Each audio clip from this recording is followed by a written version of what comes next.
Hello जय श्री कृष्ण जय माताजी बधाने जय द्वारकाधीश हर हर महादेव। तो આપણે એક નવી રેસીપી લઈને આવી ગયા છીએ। તો આપણે બનાવવાના છીએ આજે ચૂરમાના લાડુ। તો વિડીયોમાં બન્યા રહે। તો આપણે જે બધી સામગ્રી લઈ લીધી છે તમે જોઈ શકો છો। તો આ છે આપણે ઘઉંનો જાડો લોટ આપણે લાડવા માટે। આ છે આપણે ઘી તમે જોઈ શકો છો। આપણે આ છે આપણે અડધો કિલો ઘી જઈશે। આ છે આપણે મૂળ માટે તેલ। आ है अपने गोड़। आ गोड़ अपने अर्धो किलो है तमे जोई सको छो। आ है अपने खसखस। आ है अपने काजू। तो वीडियो में बना रहे अपने बनावना छे आज चूरमाना लाडू। तो हवे आपणे एक वासण लई लीधुं छे।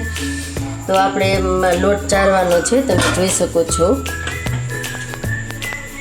तो तमे जोई सको छो मित्रों आपणे लोट सारी लीधो छे। तो एना माटे आपणे गरम पाणी पण छे ने आपणे मूकी दीधुं छे। तो गरम पाणी पण आपणुं नॉर्मल राखवानुं छे। तो हवे आपणे आमां मोण नाखवानो छे तमे जोई सको छो। तो आ छे आपणे तेल लीधुं हतुं एनो मोण नाखवानो छे जोई सको छो। छे तमे जोई सको छो। तो आ आपणे मोणमां छे ने बधुं એટલે બધું મિક્સ કરી નાખવાનું છે। તો તમે જોઈ શકો છો। तो આપણે મસ્ત એટલે મસ્ત જ આવી રીતના આપણે મિક્સ કરી લેવાનું છે। મોણ દઈને બધો લોટ સરસથી આ મિક્સ કરી લેવાનો છે। તો જો મસ્ત એટલે મસ્ત આપણે મોણ દઈ દીધું છે। તો હવે આપણે આ ગરમ પાણી મૂકી દીધું હતું એ પણ થોડુંક નોર્મલ ઠંડુ થઈ ગયું છે। તો હવે આપણે આમાં સેજ નાખતું જવાનું અને આપણે મુઠિયા બનાવતા જવાના છે। सेज हाव એટલે हाव झरी झरी नाखતું જવાનું અને મુઠિયા વાળતું જવાનું છે। તો તમે જોઈ શકો છો। તો જીરી જીરી છે ને આપણે પાણી સેજ નાખતું જવાનું છે અને આવી રીતના આપણે કાંઈક હમણાં મુઠિયા વાળવાના છે તમે જોઈ શકો છો। તો આપણે આવી રીતના મસ્ત એટલે મસ્ત છે ને લોટ બાંધતું જવાનું અને આપણે પીંડિયું વાળતું જવાનું છે અને નાના નાના પીંડિયા વાળવાના છે એટલે આપણે છે ને ઝટ એટલે ઝટ ચડી જાય તમે જોઈ શકો છો। આપણે નાના નાના પીંડિયા વાળવાના છે મસ્ત એટલે શું ચડવામાં વાર ન લાગે ફટાફટ સરસ તળાઈ જાય। જો આવું પીંડિયું વાળવાનું છે તમે જોઈ શકો છો। તો હજુ એક પીંડિયું તમને બતાવી દઉં કે કેવી રીતના આપણે વાળવાના છે। तो जो आ है अपने बीजू पींडिયું एक हरखा ज वारवाना छे। तो हवे आपणे बधा पींडिया वारी लेशुं। तो तमे बधा मित्रों जोई सको छो। तो आपणे मुठिया बनीने कम्प्लीट थई गया छे। जो આવી રીતના વારવાના છે એક જ સરખા સરસ ને। તો હવે આપણે એના માટે તેલ પણ તરવા માટે મૂકી દીધું છે। તો તમે જોઈ શકો છો। તો આપણે નિરાતે એક મુઠિયા મૂકવાના છે અને તે આપણે गैस हाव धीमो राखवानो छे लाल ना थई जाय एनुं खास ध्यान राखवानुं छे।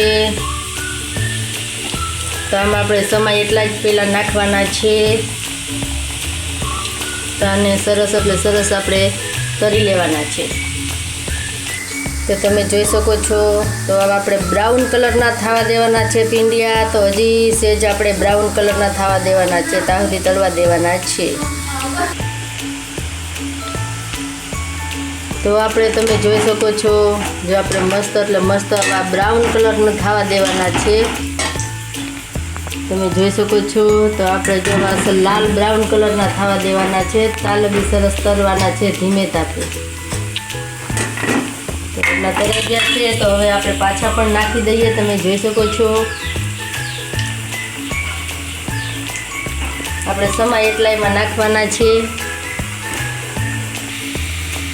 तो तमे जोई सको छो। એટલે मस्त आपणा पींडिया तराई कम्प्लीट थई गया छे। तो जो आ ब्राउन कलरना थवा देवाना छे। तो आपणे बधा पींडिया तराई गया छे तमे जोई सको छो। तो हवे आपणे तो तमे जोई सको छो। तो हवे आपणे छे ने आ बधा पींडियानो भूको करीने आने ठरवा देवानुं छे ने पछी आपणे मिक्सरमां करवानुं छे। तो हवे आपणे आ बधाने આવી રીતના ભૂકો કરી નાખવાનો છે। બે ભાગ કરીને ઠરવા દેવાનો છે પંખા નીચે। तो तमे जोई सको छो आपणे आ मस्त એટલે मस्त भूको કરી લીધો છે અને સરસ ઠરી ગયું છે। તો હવે આપણે એક મિક્સર જાર લેવાનું છે। તો હવે એમાં આપણે ભૂકો કરીને આપણે મિક્સરમાં ક્રશ કરવાનું છે તમે જોઈ શકો છો। તો તમે જોઈ શકો છો। તો આપણે મસ્ત એટલે મસ્ત સરસ એટલે સરસ ભૂકો થઈ ગયો છે. તો હવે આપણે એક વાસણમાં હલવી લઈશું. તો મસ્ત એટલે મસ્ત આપણો કરકરો ભૂકો થઈ ગયો છે. તો હવે આપણે બધું પણ હજી પીસી લેવાનું છે મિક્સરમાં. તો તમે જોઈ શકો છો. તો હવે આપણે આમાં ઘી એડ કરી દઈએ કરવાની છે. તમે જોઈ શકો છો. તો હવે એમાં આપણે ગરી એડ કરી દઈશું. તો મસ્ત એટલે મસ્ત ભૂકો પણ આપણો બધો થઈ ગયો છે. અહીંયા જોઈ શકો છો. જો સરસ આપણે મિક્સરમાં ભૂકો ક્રશ કરી લીધો છે. તો હવે આપણે તેલ થઈ જાય. તો હવે આપણું ઘી ગરમ થઈ ગયું છે. તો હવે આપણે એમાં ગોળ પણ એડ કરી દઈએ. તમે જોઈ શકો છો. તો આપણે બધો ગોળ એડ કરવાનો છે. તો હવે આપણે એક ગારો ગોળ બધો એડ કરી દીધો છે. તો હવે આપણે આને સરસ એટલે સરસ પાઈ લેવાની છે. ગોળ મસ્ત ગરમ થઈ જાય ત્યાં લગી સરસ હલાવવાનું છે. ગોળ બળી ન જાય એનું ખાસ ધ્યાન રાખવાનું છે.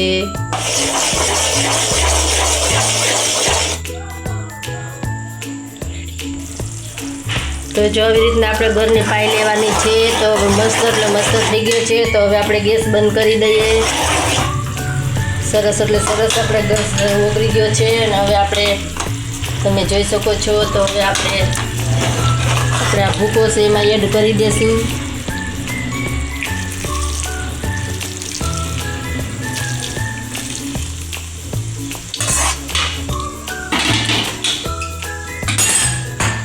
તો હવે આ છે આપણે ખમણ પણ આપણે લીધું છે.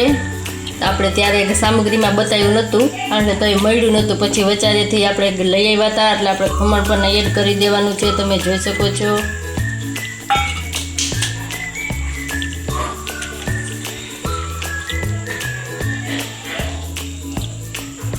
ચમચેથી મિક્સ કરી લઈ. તમે જોઈ શકો છો.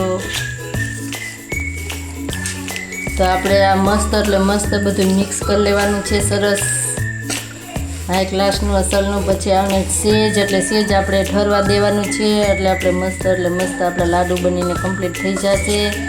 જો આવી રીતના સરસ બધું મિક્સ કરી લેવાનું છે. અને ચૂરમાના લાડુ તો બધાને ભાવતા જ હોય. કોઈને ના ભાવે એવું બને જ નહીં. તો હવે આપણે આને લાડુ વારવાના છે. તો હવે આને પંખા નીચે સેજ લઈ જાય પછી આપણે આને લાડુ વારી લઈએ. તો તમે જોઈ શકો છો. એટલે મસ્ત મસ્ત થઈ ગયું છે. તો હવે આપણે લાડવો બનાવવાનો છે. તો તમે જોઈ શકો છો. આપણે જેવી સાઈડ આપણે ખાતા હોય એ પ્રમાણે આપણે લાડવો બનાવવાનો. નાની મોટી સાઈડ અમે તો અમારા ઘરમાં આવડા લાડવા બનાવીએ છીએ. તમે જોઈ શકો છો.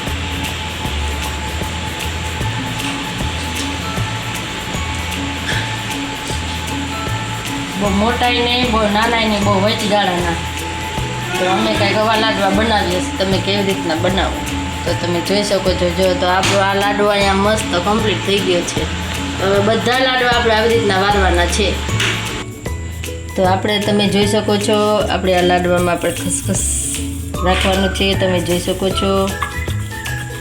તો બધા લાડવામાં આપણે એવી રીતના કરવાનું છે. તો આ છે આપણે કાજુ બદામ. તો હવે આપણે આમાં થોડુંક આમ સરસ દેખાય એવું સરસ આપણે કાજુ બદામ આપણે રાખી દઈશું બધા લાડવામાં.